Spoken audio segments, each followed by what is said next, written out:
Guys, I have this 2018 Q50 sedan. It has stock intakes, it has the primary cabs, and it has a tome, and it has a heat exchanger. So on 91 octane, it's pretty much almost stock. It is a silver sport. It's making 320 wheel, 319 torque. It is only here for baseline pulls today. The second pull, car's already running pretty hot. Power drop, 317 wheel horsepower, 317 torque. Just very little drops here and there. Pretty normal. This one has a little issue with the cooling system. Has a leak, but I saw it before we put it on the dyno to do the dyno pool, so I let him know. I thought he knew, but he actually did not know.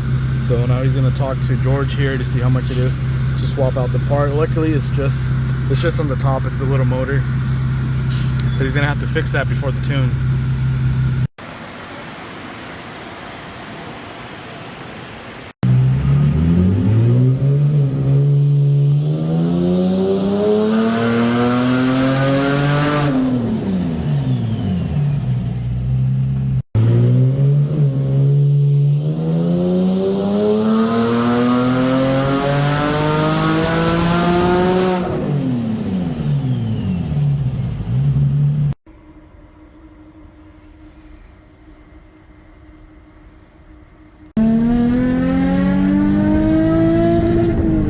So I just did a straight tune on this one here, and well, that's pretty much it for that one. I'll see if I add more to the story, but I got some other things to do right now. So this is the 03 350Z Schlong.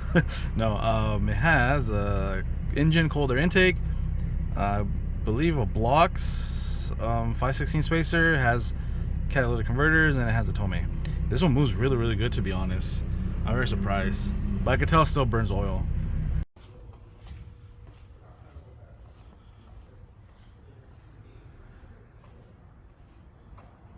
Alright guys, so this 04 G35 Coupe automatic is previously tuned by me on 91. It is now here for a retune on E85 with the UPT injectors from George. Probably shouldn't have thrown that. Walbro fuel pump. Customer came and dropped off the car, and then he took off, which is probably what I recommend. Of course, it's not a possible option for everyone. I believe I might have mentioned this once in a previous video, YouTube video. So you could obviously bring the car, and you're welcome to stay and wait here while the install is complete, and then when it's your time slot, your time frame to get tuned. So even if the car is done earlier, most likely you'll still have to wait till your actual appointment time. Sometimes I could do it before. What I do recommend, so you're not just bored here waiting, is just come with someone else so you could take off and then just come back later on. Or some people just, they don't have another ride, so they're kind of just forced to wait here. Some of you will just kind of walk around, or there actually are places to eat here within walking distance. I would say you're looking at, for example, there's a Subway that's probably less than a 10-minute walk for you. It might be 20 minutes coming back because you're going to be full.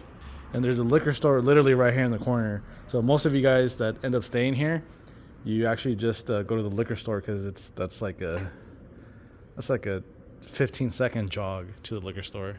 So when you're doing installs here that are required for a tune, you do want to obviously plan out your day.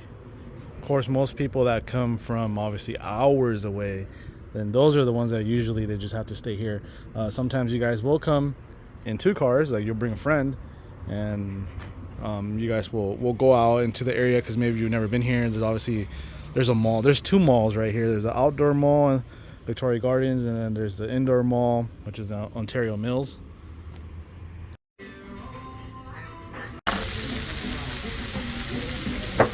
Alright guys, I have this very clean G37 Coupe 6-speed. It is a 2008.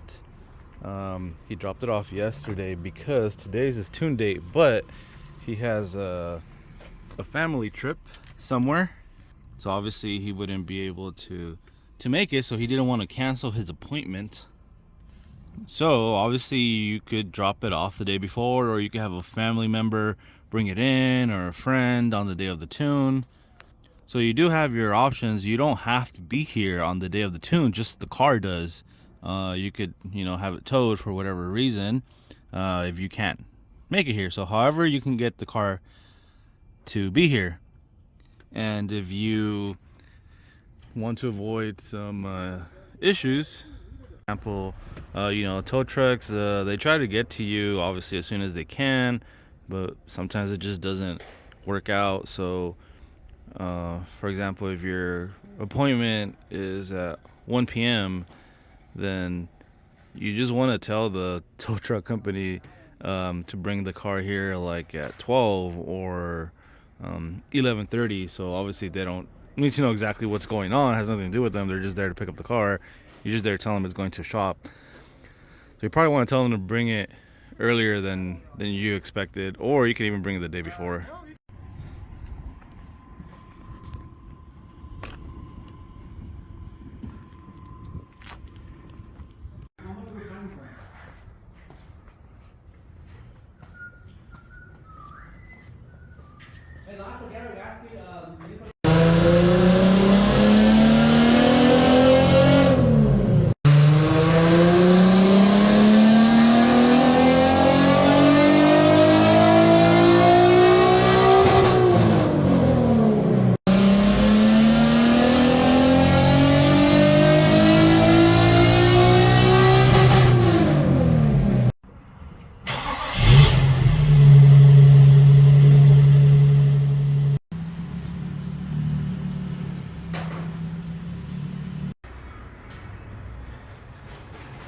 Alright guys, so I have that G37 sedan out there. 2010 is going on E85 and 3-inch intakes. The owner of the car brought those intakes with him, and unfortunately they're for the wrong chassis. Those for R40 Q50. The guy that sold it to him apparently told him that they're for the G and the Z, and they've been installed in multiple cars for G and Z chassis. So when we saw it, we're just like, okay, these don't look like they're gonna fit the G. So we tried putting them on, and they're just not the right angles, and they're too long. So we already knew they were for a Q50. So we told, the owner of the car, and then he contacted the seller, and he said that he was gonna send him a picture, and then all of a sudden, like, he doesn't have a picture of it, but he has a picture of it on someone else's car, and then all of a sudden they don't have a picture of it. And supposedly I tuned their car, and then when he told me who it was, he said I tuned it with those intakes on their car. And when he showed me who it was, I checked the DM, and there's like 4 messages, but it has nothing to do with tuning. So I never scheduled that guy in for a tune, so it kind of sucks. So the guy said he's going to give him the money back, supposedly. Who knows? Hopefully he gets his money back. So it sucks because at that point they had already taken out the bumper and made the holes bigger. So he would have to pay regardless for the install of just putting the stock intakes back on. So at that point, what would you do? So it really depends on your budget. So what would you do? I guess your options would be just, either way you have to pay for the install because the bumper was removed, the holes were cut. So you can put the stock intakes back on, or you can purchase the intakes from here, the UPT intakes. So obviously the guys had told him once for the wrong chassis that he probably never put on his car at all. So again, it just all depends on your money. Not everyone can do this, but luckily this guy just said, I'll just buy the intakes directly from here, which was great. He didn't hesitate. So obviously the budget is not an issue for him, because he's obviously spending money for install for the 85. He bought the 85 kit here today on the spot, and he's also paying for the tune, the first time tune, which costs more because of the licensing. And he almost lost money on the install, but obviously this UPTA, so the intakes are here. So without hesitation, he paid for the new UPT intakes, and hopefully he gets his money back. So those are the scenarios if something like that happens, or maybe something similar. Obviously we still try to get your car going. It just really depends on you guys. So luckily he had the money. If not, he would have wasted the install money, because the car, you could say, was already taken apart to install the intakes, and we would have had to put the stock intakes. But I was hoping he would get the new intakes, because then he's not wasting money at that point.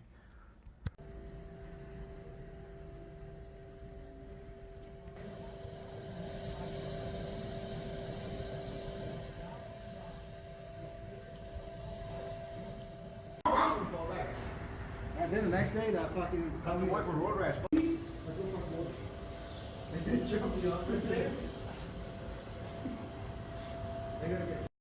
Look over it, roughy, nothing crazy.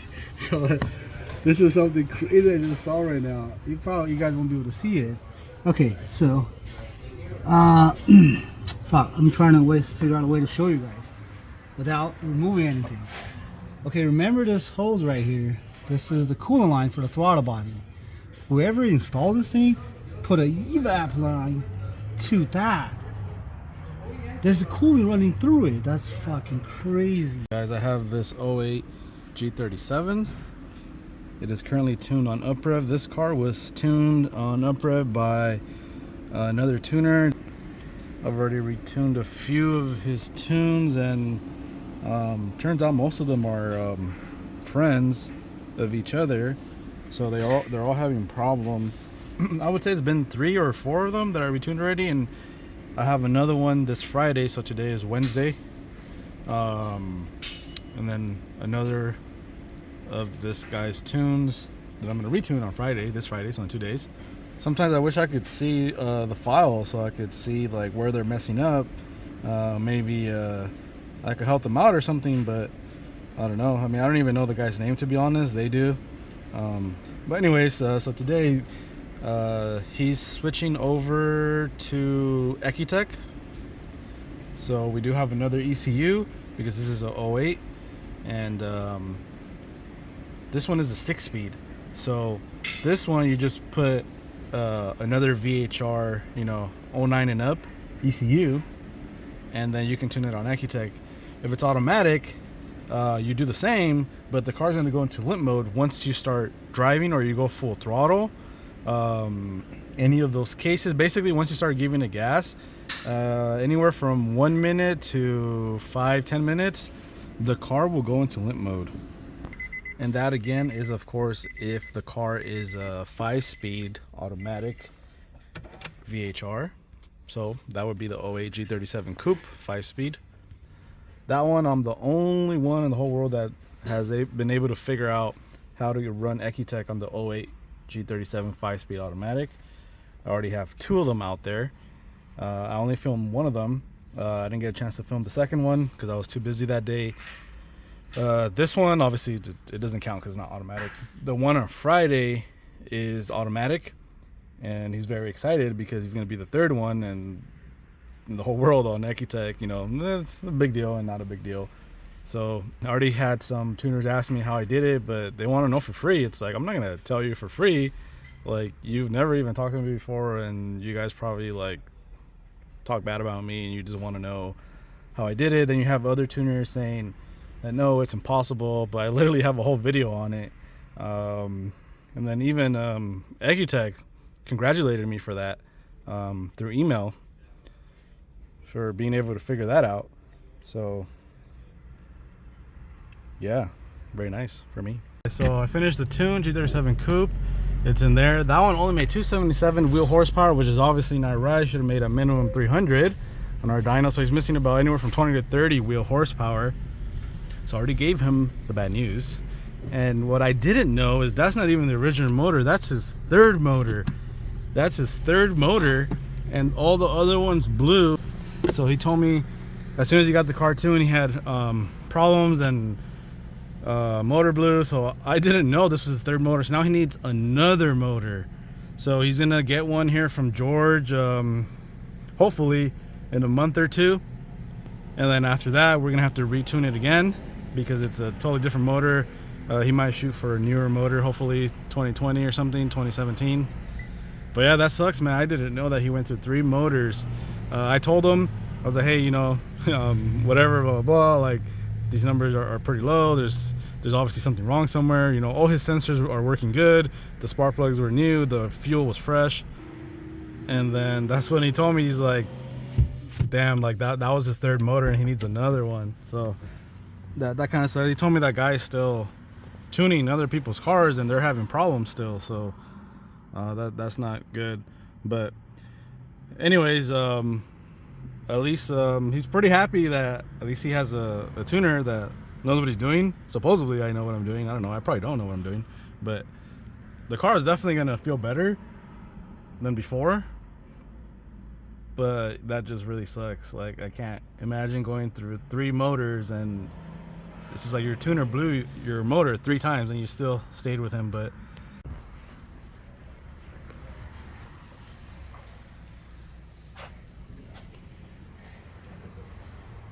guys, I have this 08 G37. Let's see. There it is, 08, 07, so late 2007, but it's a 08. Going on Ecutek today. So on a previous video I had another guy that was a 6-speed, so they're friends, they were tuned by the same guy. This one came in, has a bunch of codes like misfire, some other stuff in there. He showed me on his phone, he screenshotted. Says that his performance map, once it gets to like 4,000, it starts sputtering. The car is on 91 stock injectors with still in Gen 3 intakes. Oh, actually it's not still in Gen 3, it's just some standard cold air intakes. Today he's gonna go on Ecutek, which of course requires another computer.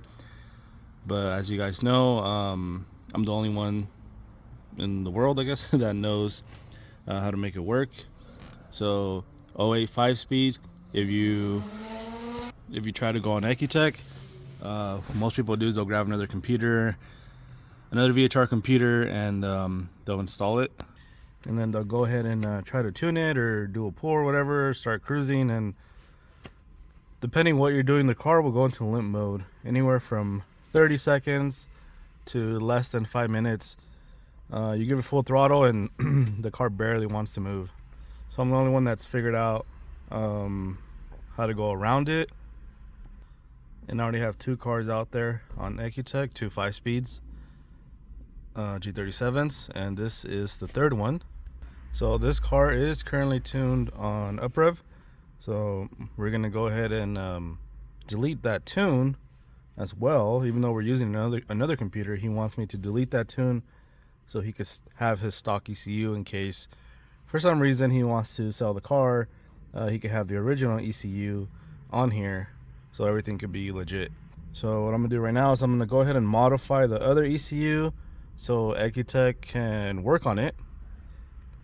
Well, so this car could run Ecutek on it, for it being a 5-speed, like it says, a 6-speed 08. You could just slap on another ECU and it'll work. This one it'll just go into limp mode, and a lot of tuners have been trying for years to try to get it to work. And for me, once I got to it, probably like, I don't remember, it was either 20 minutes or 45 minutes. I was able to figure it out. It was like 3 in the morning. If you watch some of my other videos or some of Fresh Kick's videos, it's always like 2 or 3 in the morning where I'm figuring things out.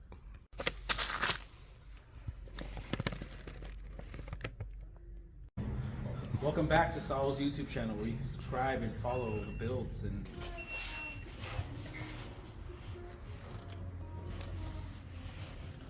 oh,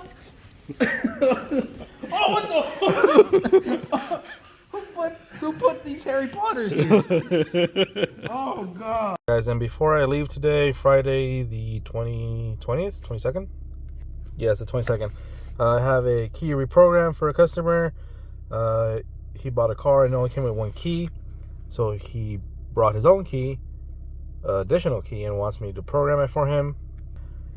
Also, the car that I just tuned on Ecutek, the 08 G37 5-speed, unfortunately that one, the motor was very, very bad. It was in really bad condition. It made almost no power, and you could hear the car pinging and knocking a little bit throughout the whole power band. So obviously that's not good. So I explained everything to him, and well, his plan now is He said he's gonna save up to get another motor, and then he's gonna have the shop here install it, and then I'm gonna go ahead and retune it. But yeah, that sucks. The last two cars from that specific new tuner, the motors were really bad. So I remember the other guy went through 3 motors, and he didn't tell me until after the tune.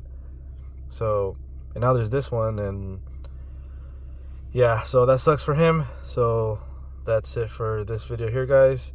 Again, today is Friday the 22nd December, and I believe Monday is Christmas. So Merry Christmas, guys. And starting January 2024, I will be tuning the VR30s. I have already been tuning them here and there, randomly. Some people have told other people, some people have not. So I'm going to go ahead and start with certain restrictions, of course. For example, it has to be year 2018 and up. So 2018 and newer. That's how I'm going to start it off for now. It may stay like that for a while. It may never change, but hoping to lift those restrictions later on. But that's obviously up to me. And the reason is the earlier years are not the best, but I feel like most likely I'm still going to end up tuning the earlier years later on. Regardless, everybody knows that those motors are not the best, and they blow up just completely stock. I would say about 60%. So 6 out of the 10 VRs that come to our shop for an engine swap, they're completely stock with no tune, no modifications at all. For the motor swaps, because the motor blew. The other 40%, so the other 4 out of 10, those are modified. So it's just normal. It doesn't matter who tunes it or whatever. I mean, if there's a tuner that doesn't know what they're doing, yeah, it's just going to blow up sooner. But yeah, these motors aren't really the best. And as we've been taking them apart, we could see certain things that they were doing. So I feel like Nissan is still testing these motors out. So I feel like they're gonna make a different version. Who knows when? It could be 10 years, but it'll be based off the VR30, and probably very, very revised.